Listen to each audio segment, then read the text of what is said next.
Building software is like running a factory.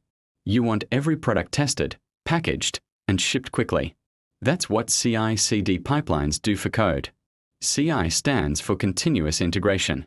Developers merge code changes often, and automated tests check for bugs immediately. CD stands for continuous delivery or deployment.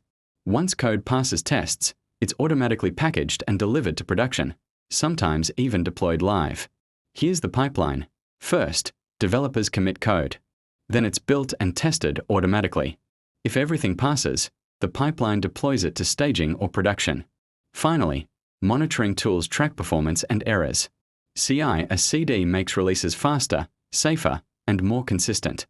Teams can ship updates daily, or even hourly, without breaking apps. Companies like Netflix, Amazon, and Spotify rely on CI/CD to keep features rolling out smoothly. But pipelines aren't magic. They need strong test coverage, reliable infrastructure, and smart design. A poorly built pipeline can slow teams down instead of speeding them up. Think of it like a pizza shop. Orders come in, the kitchen assembles, the oven bakes, and delivery sends it out. CI/CD pipelines do the same for code.